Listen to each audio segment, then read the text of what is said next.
Hello दोस्तों, आप देख रहे हैं लर्न टू एजुकेशन। मैं हूं सचिन। आज आप अपना स्टार्ट कर रहे हैं नंबर सिस्टम यानी संख्या पद्धति। और ये आज हम देखते हैं अपनी संख्याओं का पहला वर्गीकरण, यानी कि संख्याओं का वर्गीकरण।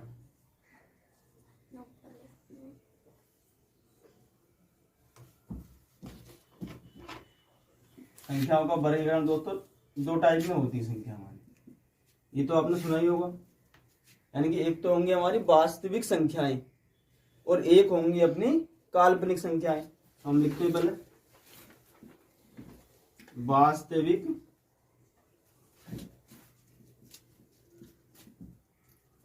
संख्याएं। वास्तविक संख्या को हम लिख देंगे कभी कभी रियल नंबर, वास्तविक संख्याएं। और ये होती है दोस्तों माइनस इन्फिनेटिव से लेकर पॉजिटिव इन्फिनेटिव तक होती है। और एक दूसरा पार्ट होता है हमारा इसका काल्पनिक संख्याएं।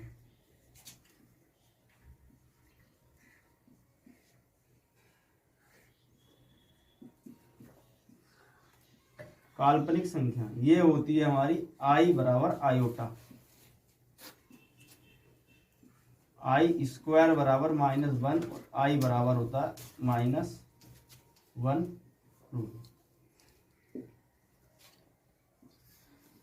दोस्तों मैथ में चीजें बिल्कुल आराम के साथ सीखिएगा। मैथ में कोई प्रॉब्लम नहीं आएगी सीखने में। हड़बड़ाइए मत, तो जल्दी नहीं कीजिएगा बिल्कुल भी। मैथ ऐसा जितना कहे गणित इतना सवाल इतना करो आराम से, कोई प्रॉब्लम नहीं होने की, अच्छी तरीके से समझ में आ जाएगा। हम स्टार्ट कर रहे हैं नंबर सिस्टम। आप देखिएगा पहला लेक्चर पहले किस तरीके से होता है पूरा सही तरीके से। अब होती है हमारे आयोट काल्पनिक संख्या। ज्यादातर हम सिलेबस में बहुत कम कमीशन दी गई, इतना इसका यही दे रखा है ज्यादा। अब वास्तविक संख्याओं पर चर्चा करते हैं। वास्तविक संख्याएं दोस्तों टू टाइप की होती हैं हमारी।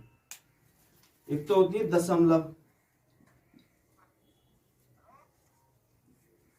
दशमलव या डेसिमल बोल देते हैं। और एक होता है हमारा पूर्णांक।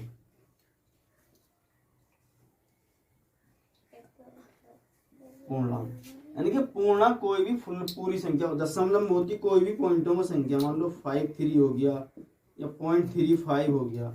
अब पूर्णांक में 1, 2 या 3 कोई भी हो सकता है हमारे अंदर।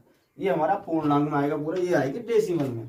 अब इसी के साथ साथ हम देखते हैं कि डेसिमल में हमारे टू पार्ट में दे रखा है। डेसिमल में डेसिमल संख्या आएगी हमारी दो तरह की होती है। एक तो होती है रिपीटिंग, एक होती है नॉन रिपीटिंग। यानी कि एक होगी पुनरावृत्ति और एक होगी नॉन अपुनरावृत्ति। अब हम इसको देखते हैं, यानी कि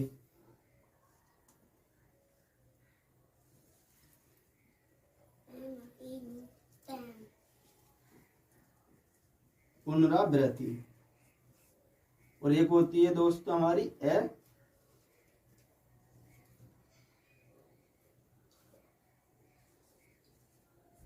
पुनरावृत्ति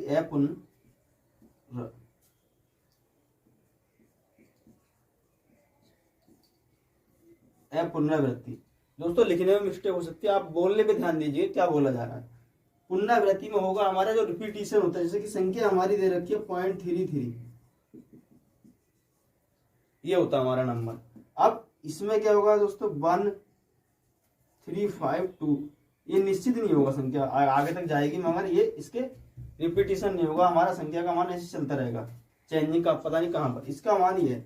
अब हम इसको देखते हैं। मान लो अगर रिपीटिंग संख्या है या ये है हमारा, इस तरीके से आती है संख्या। अब हम देखते हैं इसको, यानी कि पुनरावृत्ति, हमारी पुनरावृत्ति संख्या क्या क्या रही है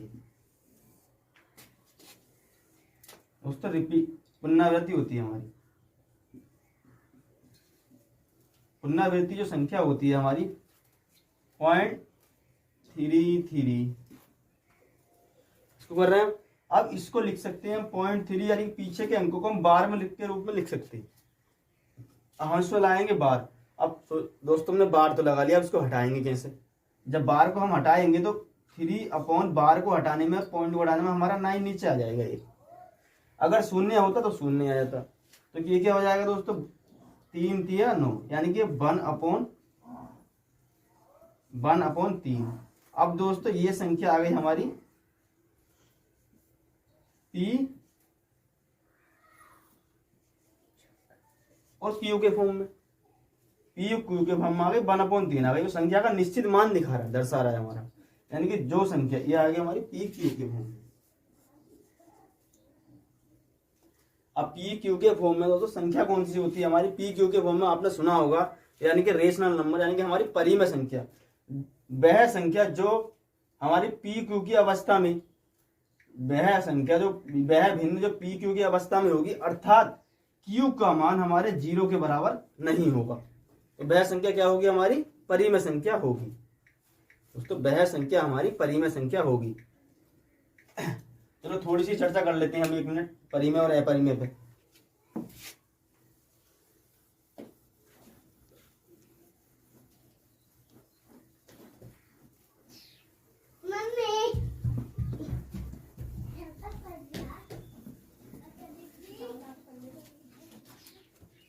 तो अब हम देखते हैं परिमेय और अपरिमेय, यानी कि हो गया परिमेय और ये हो गया हमारा एक अपरिमेय। अपरिमेय दोस्तों हमने उसको 0.33 बता दिया, हम देखना 0.66, क्या ये परिमेय या अपरिमेय है। अब इसको देखते हैं हम, ये पी क्यू के फॉर्म में आता है या नहीं आता। ये आ गया दोस्तों हमारा 0.6 पर बार आ गया हमारा। जब 0.6 पर बार आएगा हमारा, तो 0.6 पर जब हमारा बार आएगा तो इसको हटाएंगे तो हमारा आएगा 6/9। जब दोस्तों हमारा 6/9 आएगा तो इसका आएगा 3 दूनी 6 और 3 तिया 9, यानी कि 2/3 आएगा। ये दोस्तों पी क्यू के फॉर्म में आ गया हमारा, पी क्यू की अवस्था में। तो ये हमारा क्या दोस्तों, रेशनल नंबर, यानी कि परिमेय संख्या है ये हमारी। अब आ गई हमारी अपरिमेय संख्या। अपरिमेय संख्या मान लो ये 0.532, क्या हम इसको किसी बार के रूप में रख सकते हैं, इसे नहीं रख सकते, क्योंकि इसके जो पॉइंटिंग है नंबर इसके अलग अलग हैं, ये ऐसे ही रहेगा। और अपरिमेय संख्या में कौन कौन सी आती है दोस्तों, √2, √3 या √5, ठीक है, √5। अब आप देख रहे होंगे कि ये बताओ अपनी √4 आएगी या नहीं आएगी दोस्तों। √4 के परिमेय संख्या आएगी नहीं आएगी, अपरिमेय में आएगी नहीं आएगी। तो दोस्तों हम इसको देखेंगे कि इसका बन जाएगा हमारा, निकल जाएगा 2 × 2 हमारा, इसमें से 2 बाहर आ जाएगा। तो ये दोस्तों ये जो संख्या होगी हमारी, ये आ जाएगी हमारी इधर परिमेय संख्या में, यानी कि √4 का मान आ जाएगा 2।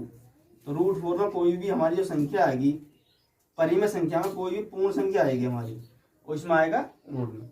अब दोस्तों एक बात अलग आती है, एक संख्या होती है, एक हद संख्या होती है हमारी पाई, जो हमारी पाई होती है। पाई का नंबर जो है 2।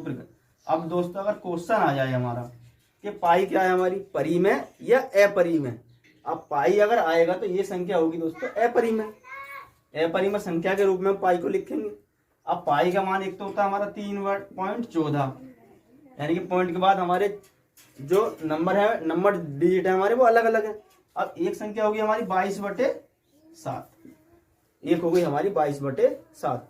अब ये हमारा अगर नंबर, ये तो दोस्तों पी क्यू के फॉर्म में है हमारा, पी बाई क्यू के फॉर्म में, तो ये नंबर जो आएगा इस नंबर के हिसाब से ओनली अगर पाई आता है हमारा, तो पाई तो आएगा अपरिमेय संख्या में। अगर आएगा हमारा 22/7, तो ये दोस्तों ये आएगा हमारा परिमेय संख्या के रूप में।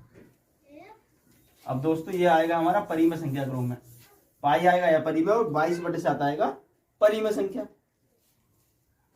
और एक दोस्तों एक सुना होगा हमने, कहीं कहीं लिखते हैं हम लोग के बेस में ई, सही है, तो लोग के बेस में ई लिखते हैं, तो अगर ओनली ई आ जाए तो ये भी हमारा अपरिमेय संख्या के रूप में आएगा।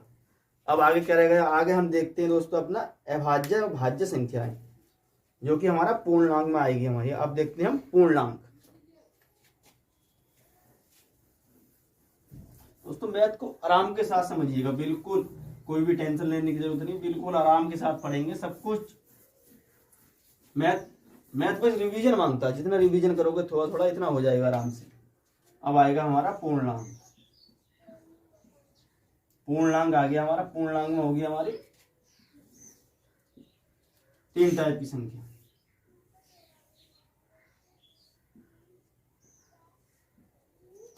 पूर्णांक में दोस्तों सम, एक तो होगी सम और एक होगा विषम। एक सम हो गया और एक विषम हो गया, और एक जो हो गया दोस्तों हमारा, एक संख्या हो गई हमारी परिपूर्ण संख्या। परिपूर्ण संख्या, अब आप देख पा रहे होंगे कि आपने परिपूर्ण संख्या को तो पढ़ा नहीं है ज्यादा। परिपूर्ण संख्या की चर्चा आज तक कम ही सुनी होगी। आप जब परिपूर्ण संख्या पढ़ेंगे कि क्या होती है और क्यों लिखी जाती है, क्या आता है इसको, अब बताते हैं। पहले थोड़ा सा 2 मिनट इसको लिख लीजिए, होगी 2 4 जो संख्याएं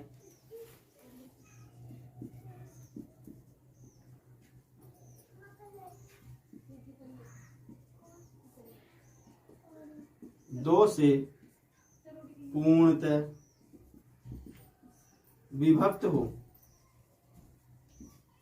2 से पूर्णतः विभक्त हो, वह संख्या सम होगी। वह संख्या सम होगी। अब विषम पाएंगे, विषम पाएंगे हमारा 2 4 आ गया, 1 3 और 5, 1 3 5। अब इसकी क्या होगी, वह संख्याएं जो हमारी 2 से पूर्णतः विभक्त नहीं होंगी। अब आ गया परिपूर्ण संख्या, जिसके बारे में आज हम न्यू बताएंगे क्या होता है परिपूर्ण संख्या। परिपूर्ण संख्या की परिभाषा में होगा वह संख्या जिसके गुणनखंड, यानी कि वह संख्या जिसके गुणनखंड स्वयं को छोड़कर अन्य गुणनखंड के मानों का योग उस संख्या के बराबर होगा, वह संख्या परिपूर्ण होगी। जैसे कि हम एग्जाम्पल में देखते हैं कि क्या आएगा हमारा। अब पहले लेते हैं हम 2 को, 2 के गुणनखंड क्या आएंगे 1 और 2, क्योंकि एक रेशनल नंबर है, ये एक अभाज्य संख्या है। तो इसको अगर इसके स्वयं गुणनखंड को छोड़ दे तो इसका मान जो है 2 होता, तो ये हमारी परिपूर्ण संख्या होती, बट ये नहीं है, तो ये वाला नहीं है।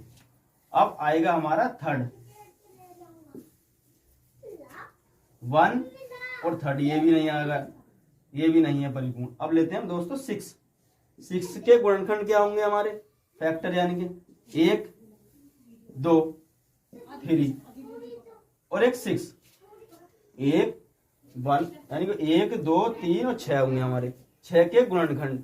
जब ये होंगे तो हमें इसके स्वयं गुणनखंड को नहीं लेना है, इसको नहीं लिया।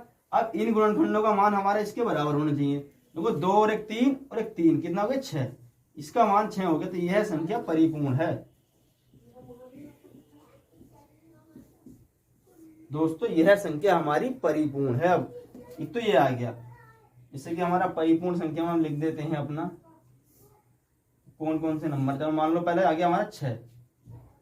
अब उसके बाद देखते हैं अगला, अब हम देखते हैं दोस्तों कितना 10 में कितना आएगा 1 आएगा, 2 जाएगा 2 से 1 से, उसके बाद दोस्तों 5 से और 10 से जाएगा, इसके गुणनखंड ये होंगे। तो इसको अगर 10 को खत्म करें हम तो इसके बाद तो इसका योग नहीं बैठ रहा है, इसके बराबर, तो ये भी नहीं है। 20 देख लो दोस्तों, 20 में कितना 1 2 4 5 और एक आएगा हमारा 10 और एक आएगा दोस्तों 20। अब इसको हटाते हैं तो इसका तो योग कुछ ज्यादा हो रहा है ना इससे, तो ये भी इसके बराबर नहीं, तो ये भी परिपूर्ण नहीं है। अब देखते हैं हम 24, यानी कि 24 हमारी परिपूर्ण है या नहीं है। तो 24 संख्या ये दोस्तों, ये तो आप देख रहे होंगे नई संख्या क्यों लिखवाई जा रही, क्योंकि ये क्वेश्चन आज के टाइम में हमारा एसएससी दे रहा है। एसएससी में रिवीजन हो रहा है, सीएचएसएल में भी रिवीजन हुआ है इसका, सीएचएसएल और हमारा सीजीएल वगैरह सभी हमारे सभी एग्जामों में जाकर अब आ रहा है न्यू। इसके क्या आएगा 1 2 3 4 और 6 8 12 और दोस्तों हमारा आ गया 24। जब आया 1 2 3 4 6 8 12 और 24, जब 24 को हम इसको हटाएंगे तो ये ज्यादा नहीं, ये हमारा कितना हो गया 8 4 12 12 24, ये हमारा बराबर नहीं हो रहा। अब लेते हैं दोस्तों 28। अब 28 लेने के बाद हमारी जो संख्या आएगी, 28 के फैक्टर क्या आएंगे हमारे, हमें देखना ये जो 28 के फैक्टर आएंगे हमारे 1 आएगा, 2 से होएगा, ये 2 से 3 से नहीं जाएगा, सम संख्या विषम से नहीं जाएगी। अब कितने से जाएगा ये 4 से, 4 7 28 या फिर 7 चौक 28। अब इससे गया हमारा, अब किससे जाएगा, 11 12 13 14, 14 दूनी 28 से जाएगा दोस्तों 14 से। अब 14 के बाद किससे जाएगा दोस्तों, 28 से ही जाएगा। अब इसके बाद कोई संख्या है नहीं, इससे जाएगी। अब स्वयं को छोड़ देंगे हम। अब इनका योग देखेंगे बराबर आ रहा नहीं आ रहा। 1 और 2 3, 7 7 7 14 और 14 28, इसका योग आ रहा 28। ये हमारी दोस्तों परिपूर्ण, ये दोस्तों हमारी परिपूर्ण संख्या हो गई। यानी कि हमारी एक 6 आई है, एक 28 आई है, एक 6 आती है और एक 28 आती है। अब ऐसे ही आगे देखते रहेंगे, मगर दोस्तों आपको देखेंगे बहुत टाइम में जाकर के निकलेगी। और अभी कुछ 2 संख्याएं और निकली हैं जिन्हें मैं बता देता हूँ। 496 है और 81 28 है। ये 4 संख्या निकली है। इसकी खोज भी अभी कुछ दिन पहले हुई है। राइटर, अगर आपको पूछना राइटर तो बता दूंगा, मैं कमेंट में कर दूंगा। पहले तो इसकी जरूरत नहीं है, इसका वो नहीं है, मैं इसकी संख्या पूछ लेता। तो हमारी 4 संख्याएं हैं, जैसे कि हमने 6 को और 28 को निकाला, ऐसे हम इनको निकालेंगे। मगर आप देखना बहुत बड़ा बैठेगा, इसको बोर्ड में भर जाएगा, इसलिए हम बात इसको करके देख लेना इसी रूप से। अब क्या रह गया हमारा, अब रह गया हमारी अब अभाज्य संख्याएं।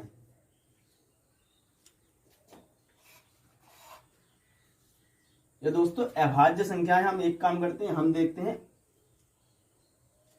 अगले पार्ट में अपनी। अब टाइम हो चुका है, ज्यादा बड़ा लंबा लेक्चर खींचना अच्छा नहीं है। अभाज्य संख्या हम अगले पार्ट में देखेंगे। अभी आज हमने स्टार्टिंग की थी, इस तरीके से हमारे नंबर होते हैं। तो हम आप देख रहे हैं लर्न टू एजुकेशन, को सब्सक्राइब कीजिएगा या शेयर कीजिएगा, और अच्छा लगे वीडियो तो लाइक भी कीजिएगा। थैंक यू दोस्तों।